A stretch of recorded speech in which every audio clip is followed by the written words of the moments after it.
P2 தகவல் சேவை மையம் சார்பாக அனைவருக்கும் வணக்கங்கள். இது உங்கள் P2 இன்ஃபோடெக். இந்த வீடியோவில் பார்த்தோம்னா நம்ம கோவின் சர்டிஃபிகேட் எப்படி எடுக்கிறது அப்படின்னு சொல்லிட்டு பார்ப்போம்.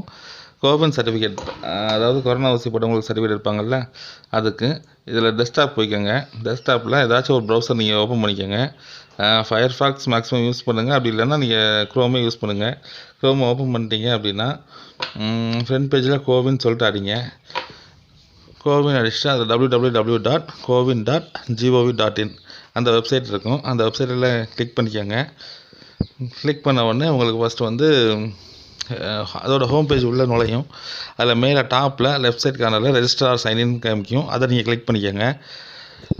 கிளிக் பண்ணிட்டு சப்போஸ் ஏதாச்சும் எரர் காமிச்சுன்னா ரீலோட் பண்ணுங்கள், கண்டிப்பாக வந்துடும். ரீலோட் பண்ணதுக்கப்புறம் ரெஜிஸ்டர் ஆர் சைன்இன் ஃபார் வேக்சினேஷனில் உங்கள் மொபைல் நம்பர் மொபைல் நம்பர் கேட்கும். அந்த மொபைல் நம்பர் டைப் பண்ணிக்கோங்க. மொபைல் நம்பர் டைப் பண்ணிட்டு கீழே கேட்டு ஓடிபின்னு இருக்கும், அதை கொடுங்க. கொடுத்துட்டு உங்கள் மொபைலில் ஓடிபி வர வரைக்கும் நீங்கள் கொஞ்சம் வெயிட் பண்ணுங்கள். வந்துச்சு அப்படின்னா நீங்கள் என்ட்ரு பண்ணிவிட்டு நெக்ஸ்ட் வந்து வெரிஃபை அண்ட் ப்ரொசீட் அதை கிளிக் பண்ணுங்கள். உள்ள பேஜ் ஓப்பன் ஆயிரும். அக்கௌண்ட் டீட்டெயில்ஸ் அப்படின்னு சொல்லிட்டு ஸ்டார்ட் பண்ணி உங்களோட எத்தனை ஊசி போட்டிருக்கீங்க எல்லா டீட்டெயில்ஸுமே உங்களுக்கு உள்ளே ஓப்பன் ஆயிரும். அதில் வந்து 2 சர்டிஃபிகேட் உங்களுக்கு ப்ரொவைட் பண்ணுறாங்க. ஒன்று வந்து இன்டர்நேஷ்னல், நம்ம லோக்கல். இன்டர்நேஷ்னல் அப்படின்னா இப்போ சப்போஸ் ஃபாரின் கண்ட்ரிஸ் போகிறாங்க அப்படின்னா அவங்களுக்குள்ள சர்டிஃபிகேட்டு. அதில் இன்டர்நேஷ்னல் ட்ராவல் சர்டிஃபிகேட் இருக்கும். அதில் டவுன்லோட்னு ஒரு ஆப்ஷன் இருக்கும். அதுக்குள்ளே போனீங்க அப்படின்னா அதில் உங்கள் டீட்டெயில்ஸ்லாம் வரும். ஃபஸ்ட் எடுத்தோடனே செலக்ட் மெம்பர், எத்தனை பேர் ஊசி போட்டிருக்காங்களோ, அதாவது அந்த நம்பருக்கு எத்தனை பேர் இருக்கிறாங்களோ அத்தனை பேர் டீட்டெயில்ஸ் அதில் வந்துடும். அதில் நம்ம யாரை செலக்ட் பண்ணுறோமோ செலக்ட் பண்ணிக்கிட்டு கீழே அவங்க டேட் ஆஃப் பர்த் இருக்கும், அவங்க டேட் ஆஃப் பர்த் செலக்ட் பண்ணிக்கோங்க. நெக்ஸ்ட் வந்து பாஸ்போர்ட் நம்பர் கேட்கும். பாஸ்போர்ட் நம்பர் கொடுங்க. நம்பர் கொடுத்துட்டு கீழே சப்மிட் ரெக்வஸ்ட் இருக்கும். டிக்ளேர் திஸ் பாஸ்போர்ட் அதை டிக் பண்ணிட்டு சப்மிட் ரெக்வஸ்ட் கொடுத்தீங்க அப்படின்னா போதும்.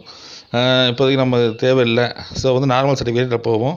நார்மல் சர்டிஃபிகேட் போயிட்டீங்க அப்படின்னா இல்லை வேக்சினேஷன் சர்வீஸில் டவுன்லோட் சர்டிஃபிகேட் இருக்கும். அதில் கொடுத்துட்டு மறுபடியும் ஃப்ரண்ட் பேஜ் ஓப்பன் ஆகும். அதில் வந்து ஷோ சர்டிஃபிகேட்னு ஒரு ஆப்ஷன் இருக்குல்ல, அதை கொடுத்து டவுன்லோட் கொடுத்தீங்கன்னா உங்கள் சர்டிஃபிகேட் வந்து டவுன்லோட் ஆகிரும். ஷோல்டரில் அதை நீங்கள் நார்மலாக ஓப்பன் பண்ணிட்டு அடாப்டேட்டில் ஓப்பன் பண்ணாலும் சரி, நார்மலாக ஓப்பன் பண்ணாலும் சரி, உங்களுக்கு வந்து சர்டிஃபிகேட் வந்து இந்த சர்டிஃபிகேட் அப்புறம் வந்துடும். தென் இதுதான் உங்கள் சர்டிஃபிகேட்டு.